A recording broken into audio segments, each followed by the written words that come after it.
আসসালামু আলাইকুম। আশা করি সবাই ভালো আছেন। আজকে আমি কথা বলবো ফ্রিল্যান্সিং সম্পর্কে কিছু ভুল ধারণা নিয়ে, যেগুলো আমাদের মধ্যে প্রচলিত আছে যে আসলে আমরা মনে করি ফ্রিল্যান্সিং মানে এইটা, বা ফ্রিল্যান্সিং করলে এইটা হবে, ফ্রিল্যান্সিং এইভাবে করা যায়। কিন্তু এটার মধ্যে কতটা সত্যি কতটা ভুল এটা নিয়ে আজকে কথা বলবো। তো প্রথমত আমরা যেটা ধারণা করি বা অনেকে ধারণা করেন যে ফ্রিল্যান্সিং আসলে অনেক সহজ একটা জিনিস, একটা কম্পিউটার একটা নেট কানেকশন থাকলে সে ফ্রিল্যান্সার হইতে পারবে। আসলে এটা একটা ভুল ধারণা, বা যারা এগুলো বলে যে ফ্রিল্যান্সিং অনেক সহজ, আপনিও চাইলে ফ্রিল্যান্সার হইতে পারবেন, ঘরে বসে এই করতে পারবেন ওই করতে পারবেন, এটা আসলে ভুল ধারণা, অথবা তারা গতানুগতিক বা মূল ধারার যে ফ্রিল্যান্সিং তার সাথে তারা জড়িত না। যেমন ফ্রিল্যান্সিং বলতে আমাদের দেশে আমরা অনেক কিছুকে বুঝি। আপনি নর্মালি এই যে আমরা যেটা দেখি যে বিভিন্ন রকম জুয়ার ওয়েবসাইটের সাথে যারা জড়িত, যারা বিভিন্ন রকমের ভাবে প্রতারণার সাথে জড়িত, এনারাও নিজেদেরকে ফ্রিল্যান্সার পরিচয় দেয়। এই জন্য আমাদের কাছে মনে হতে পারে যে ফ্রিল্যান্সিং একটা সহজ জিনিস, কিন্তু আসলে ফ্রিল্যান্সিং অনেক কঠিন একটা জিনিস, এবং এটা আপনাকে নির্দিষ্ট কিছু কঠিন কঠিন স্টেপ পার করে তারপরে যাইতে হবে একজন সফল ফ্রিল্যান্সার হইতে গেলে। তো এখানে একটা প্রশ্ন আসে, তাহলে যে কেউ কি চাইলে ফ্রিল্যান্সার হইতে পারবে?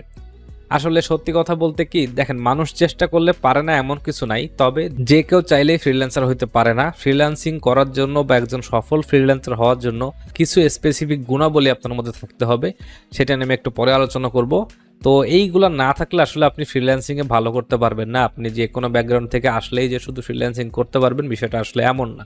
তো আসলে কোন ধরনের জিনিস যে এগুলো না থাকলে একজন মানুষ সফল ফ্রিল্যান্সার হইতে পারে না, এখন এইখানে যদি কথা বলতে হয় তাহলে সর্বপ্রথম যেটা কথা বলতে হবে সেটা হচ্ছে কমিউনিকেশন স্কিল। আপনার যদি কমিউনিকেশন স্কিল ভালো না হয়, আপনি যদি একটা মানুষের সাথে কথা বল, অবশ্যই এটা আমরা ইংলিশে কথা বলার কথা বলতেছি। তো ইংলিশে কথা বলা মানে একজনের সাথে ভিডিও কলে যে আপনাকে কথা বলতে হবে বিষয়টা এমন না, এটা ক্ষেত্র বিশেষে হয়।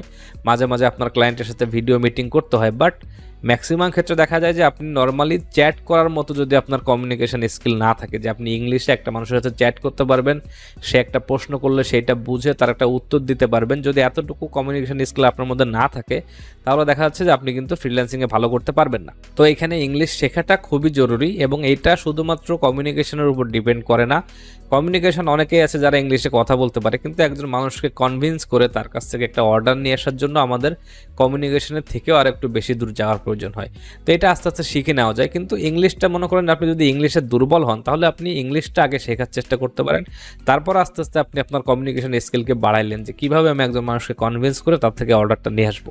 তো এরপর আরেকটা মজার বিষয় আমাদের মধ্যে ধারণা আছে, সেটা হচ্ছে যে ফ্রিল্যান্সিং হচ্ছে একটি স্বাধীন পেশা। এটা হচ্ছে সবথেকে বড় ভুল ধারণা। ফ্রিল্যান্সিং কখনোই একটা স্বাধীন পেশা না।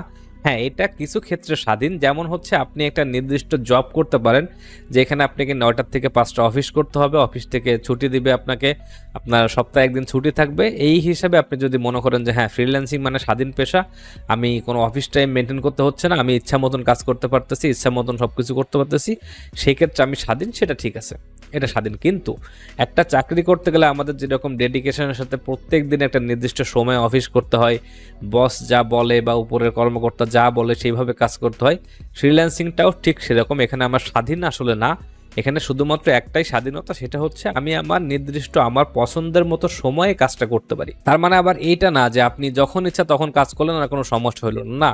আপনাকে একটা নির্দিষ্ট টাইম মেনটেন করতে হবে, যে আমি এই টাইমের মধ্যে অ্যাক্টিভ থাকার চেষ্টা করব, এবং প্রত্যেকদিন আমি চেষ্টা করব যে এই টাইমটাতেই যেন আমি অ্যাক্টিভ থাকি। এটা আপনার জন্য ফ্রিল্যান্সিং ক্যারিয়ার সব থেকে বেশি হেল্পফুল হবে। তো এখানে স্বাধীন পেশা বলতে যেটা বোঝানো হয়, যে সাধারণত আমরা দেখা যায় যে একটা চাকরি করলে আমাকে সারা মাস যত কাজের দিক না কেন আমাকে একটা ফিক্সড অ্যামাউন্ট স্যালারি দেয়, এর বেশি কিন্তু আমাকে দিবে না। বাট ফ্রিল্যান্সিংয়ের বিষয়টা হচ্ছে আমি এখানে যত বেশি সময় দিব, যত বেশি কাজ করবো, আমার ইনকামের পসিবিলিটি তত বেশি বাড়বে, আমার ইনকামের চান্সটা তত বেশি বৃদ্ধি পাবে, এবং এখানে কোনো নির্দিষ্ট ধরাবাঁধা নিয়ম নাই যে আমি এত টাকাই শুধুমাত্র এক মাসে ইনকাম করতে পারবো। আমি কোনো মাসে যদি বেশি কাজ করতে পারি আমি বেশি টাকা ইনকাম করতে পারবো। সেই হিসাবে বলা হয় ফ্রিল্যান্সিং একটা স্বাধীন পেশা, কিন্তু মূলত আসলে আমরা স্বাধীন না। এখানে আমাদেরকেও অপেক্ষা করতে হয় ক্লায়েন্টের জন্য। ক্লায়েন্ট যখন যা বলে আমাকে তখন সেভাবে কাজ করতে হয়। ক্লায়েন্ট যদি আমাকে বলে যে এখন তোমাকে অনলাইন থাকতে হবে, আমাকে অনলাইন থাকতে হবে। আমরা যেটা বলি যে আমি ইচ্ছা মতন সময়ে কাজ করতে পারি, বিষয়টা আসলেও সত্যি মূলত সেরকম না। আমি চাইলে আমার ইচ্ছা মতন সময়ে কাজ করতে পারি না। আমার একটা নির্দিষ্ট সময় তৈরি হবে, যেই সময়ে দেখা যাবে যে আমি বেশি বেশি ক্লায়েন্টের নক পাচ্ছি বা আমি বেশি বেশি মেসেজ পাচ্ছি, তাহলে আমাকে বাধ্যতামূলকভাবে সেই সময়ে অনলাইন থাকার চেষ্টা করতে হবে বেশি বেশি। এবং দেখা যাচ্ছে কি, স্বাধীন পেশা বলতে যেটা বোঝায় যে আমি নির্দিষ্ট কারো বেতনের আন্ডারে কাজ করতেছি না, কিন্তু আমি যখন একটা চাকরি করতেছি আমাকে প্রত্যেক মাসে কিন্তু একটা ফিক্সড স্যালারি দেওয়া হচ্ছে, বাট যখন আমি ফ্রিল্যান্সিং করতেছি আমাকে কিন্তু কেউ কোনো স্যালারি দিচ্ছে না। আমাকে একটা জব শেষ হওয়া মাত্রই, একটা প্রজেক্ট কমপ্লিট হওয়া মাত্রই নতুন একটা প্রজেক্ট খুঁজতে হচ্ছে বা নতুন একটা প্রজেক্টে আমাকে কাজ করতে হচ্ছে। অর্থাৎ আমি প্রত্যেক দিন চাকরি করতেছি। যে একজন গতানুগতিক চাকরি করতেছে সে কি করতেছে, সে একটা চাকরি সারা বছর করতেছে, আমি সারা বছর দেখা গেলো 100টা চাকরি করতেছি। এক একটা প্রজেক্ট মানে এক একটা চাকরি, একজন নতুন ক্লায়েন্টের সাথে বোঝাপড়া করা, তার আইডিয়া বোঝা, তার থেকে ইনফরমেশন নিয়ে সেই অনুযায়ী কাজ করা। তো সেই ক্ষেত্রে দেখা যাচ্ছে যে আমি যখন একটা ফ্রিল্যান্সিংকে ক্যারিয়ার হিসেবে নিচ্ছি, আমি কিন্তু প্রত্যেক দিন রাতে বিভিন্ন রকম চাকরিতে জয়েন করতেছি, চাকরির জন্য ইন্টারভিউ দিচ্ছি এবং সেখানে আমি সিলেক্টেড হলে আমি হায়ার হচ্ছি। তো এটা স্বাধীন পেশা বলতে যেটা বোঝানো হয় সেই হিসেবে আসলে স্বাধীন পেশা না। এখানেও ধরাবাঁধা নিয়ম আছে এবং এইখানেও আপনাকে নির্দিষ্ট নিয়ম ফলো করতেই হবে। আর একটা ধারণা আমাদের মধ্যে আছে যে ফ্রিল্যান্সিং করলে অনেক অনেক টাকা ইনকাম করা যায়, অনেক বেশি টাকা ইনকাম করা যায়। হ্যাঁ, এটা সত্যি। ফ্রিল্যান্সিং করলে দেখা যাচ্ছে আপনি গতানুগতিক একটা চাকরি করলে যে পরিমাণে ইনকাম করতে পারবেন, আপনি ফ্রিল্যান্সিং করলে কিছু কিছু ক্ষেত্রে তার থেকে 10 গুণ বেশি ইনকাম করতে পারবেন। বাট এখানে ডাউন সাইড হচ্ছে, একটা চাকরিতে আপনি যখন ঢুকতেছেন, যে কারণে আমাদের দেশে সরকারি চাকরির প্রতি এত বেশি ক্রেজ মানুষের, কারণ হচ্ছে সরকারি চাকরিতে আপনি একবার ঢুকলে আপনাকে বাকি 30 বছর 35 বছর আপনি আরামে চলে যেতে পারবেন। ওই চাকরিটা করেই আপনার লাইফ কেটে যাবে এবং আপনি মাস শেষে কিন্তু একটা নির্দিষ্ট স্যালারি পাবেনই পাবেন, এর কোনো ভুল নাই। কিন্তু ফ্রিল্যান্সিংয়ে কিন্তু কোনো ইনকামের গ্যারান্টি নাই। আপনার এই মাসে অনেক ভালো হয়েছে তার মানে এই না যে এরকমভাবে আপনার আগামী সব মাসেই ভালো ইনকাম হবে। কোন মাসে আপনার কেমন ইনকাম হবে, কি হবে, এর কোনো গ্যারান্টি নাই। আপনাকে এই বছরটা খুব ভালো চলতেছে, আপনি অনেক ভালো কাজ পাচ্ছেন, বাট সামনের বছর যে আপনার সেম হবে এর কোনো গ্যারান্টি নেই। হতে পারে আজকে আপনি রাজা, কালকে আপনি ফকির হতে পারেন। এটা হচ্ছে ফ্রিল্যান্সিংয়ের কিন্তু একটা বড় ধরনের একটা নেগেটিভ সাইড, যে এখানে ইনকামের কোনো গ্যারান্টি নেই এবং এখানে কেউ বলতে পারবে না যে আমি একবার শুরু করছিলাম, করার পর থেকে আমি আর কখনো পিছনে ফিরে তাকাই নাই। আরেকটা বিষয় হচ্ছে প্রোফাইল ডাউন হয়ে যাওয়া, যে আমরা যখন কাজ করতেছি একটা সময় থাকে যখন আপনি শুরু করতেছেন কোনো কিছু, আপনার প্রচুর ডেডিকেশন সেই জিনিসটার প্রতি, আপনি এইটা ছাড়া আর কোনো কিছু বুঝতেছেন না আর কোনো কিছু করতেছেন না, তখন কি হচ্ছে, তখন আপনি এটার প্রতি যতটা ডেডিকেশন দিয়ে কাজ করতেছেন আপনি কিন্তু সারা জীবন ধরে সেম ডেডিকেশন দিয়ে কাজ করে যাইতে পারবেন না। কারণ আমাদের লাইফে বিভিন্ন রকম সমস্যা আসবে, বিভিন্ন সময় আসবে যখন আমরা লাইফ নিয়ে ব্যস্ত হয়ে পড়বো, আমরা চাইলেও ওই পরিমাণ সময় তখন দিতে পারবো না। তো যখন আমরা নির্দিষ্ট পরিমাণ সময় দিতে না পারবো তখন কি হবে, তখন আমাদের কিন্তু প্রোফাইল ডাউন হয়ে যেতে পারে। এটা একটা নেগেটিভ সাইড ফ্রিল্যান্সিংয়ের। আপনার প্রোফাইল যদি ডাউন হয়ে যায় তাহলে আপনার ইনকাম কমে যাবে, আপনি কাজ কম পাইতে শুরু করবেন এবং একটা পর্যায়ে এমনও হতে পারে, অনেকেই আছে যারা অনেক ভালো করছে, 200 300 500 1000 অর্ডার কমপ্লিট করার পরে প্রোফাইল ডাউন হয়ে গেছে এবং তারা সেখান থেকে রিকভার করতে পারে নাই। হ্যাঁ, তারা কিছু কিছু অর্ডার পাচ্ছে প্রতি মাসে হয়তো তাদের পুরনো ক্লায়েন্ট থেকে, বাট এইখানে কিন্তু তারা সেই আগে তাদের যে পিক পয়েন্টটা ছিল, যেখানে তারা একটা নির্দিষ্ট অ্যামাউন্টের ইনকাম করতো, ওইটা কিন্তু তারা আর করতে পারেন, ওই প্রোফাইলগুলো আর সাধারণত ওঠে না। তো এটা কিন্তু একটা ডাউন সাইড। পরবর্তী একটা বিষয় নিয়ে কথা বলি, সেটা হচ্ছে ভবিষ্যৎ পরিকল্পনা। তো ফ্রিল্যান্সিংয়ের আসলে ভবিষ্যৎ পরিকল্পনা কি হইতে পারে বা কি হওয়া উচিত? দেখেন, আমাদের অনেকের ধারণা আছে যে আমরা ফ্রিল্যান্সিংকে ক্যারিয়ার হিসেবে নিচ্ছি, তার মানে আমরা এটা করে যাব। তো এখানে প্রথম যে বাধা সেটা হচ্ছে শারীরিক সক্ষমতা। আপনি চাইলেই সারা জীবন সারা রাত জেগে জেগে ফ্রিল্যান্সিং করতে পারবেন না। হয় আপনাকে ফ্রিল্যান্সিংটাকে আপনার অ্যাডজাস্টেবল সময় মতো অ্যাডজাস্ট করে নিতে হবে, যে আমি আজকের থেকে রাত জাগবো না, এখন থেকে আমি সাধারণ যেভাবে মানুষ অফিস করে আমি দিনে কাজ করবো রাতে ঘুমাবো, এভাবে শিফট করে নিতে হবে। অথবা আপনাকে যেটা করতে হবে যে আপনার ফ্রিল্যান্সিংয়ের পাশাপাশি কোনো বিজনেস আইডিয়ার মধ্যে ইনভেস্ট করতে হবে, যেটাকে আপনি আপনার ব্যাকআপ প্ল্যান হিসেবে রাখবেন। অর্থাৎ আপনি চাইলে সারা জীবন ফ্রিল্যান্সিং করে যাইতে পারবেন না, আপনার শরীর সাপোর্ট দিবে না। সাধারণত যখন আমরা ফ্রিল্যান্সিং করি আমরা কি করি, আমরা দেখা যাচ্ছে যে রাত জেগে কাজ করি, দিনে ঘুমাই। তো এইটা আপনি এখন আপনার বয়স কম আছে, আপনার রক্ত গরম আছে, আপনি করতে পারতেছেন, বাট যখন আপনার বয়স আস্তে আস্তে বাড়বে এবং আপনি আস্তে আস্তে কিন্তু শারীরিকভাবে দুর্বল হয়ে যাবেন, তখন কিন্তু আপনি চাইলেও এইভাবে এটাকে কন্টিনিউ করে যেতে পারবেন না। আরেকটা বিষয় হচ্ছে, আপনি লং টাইম ধরে যখন একটা চেয়ারে বসে পিসির সামনে কাজ করতেছেন, এটা কিন্তু আপনার হেলথের উপরে বড় ধরনের একটা ইম্প্যাক্ট করবে এবং আপনি সারা জীবন ধরে এটাকে কন্টিনিউ করে যেতে পারবেন না। তাহলে ফ্রিল্যান্সিংয়ের ভবিষ্যৎ হচ্ছে ফ্রিল্যান্সিং যতদিন করা যায় করতে হবে, করার পাশাপাশি আপনাকে এখান থেকে একটা বিজনেস আইডিয়া বের করে আপনাকে সেইভাবে শিফট হয়ে যাইতে হবে।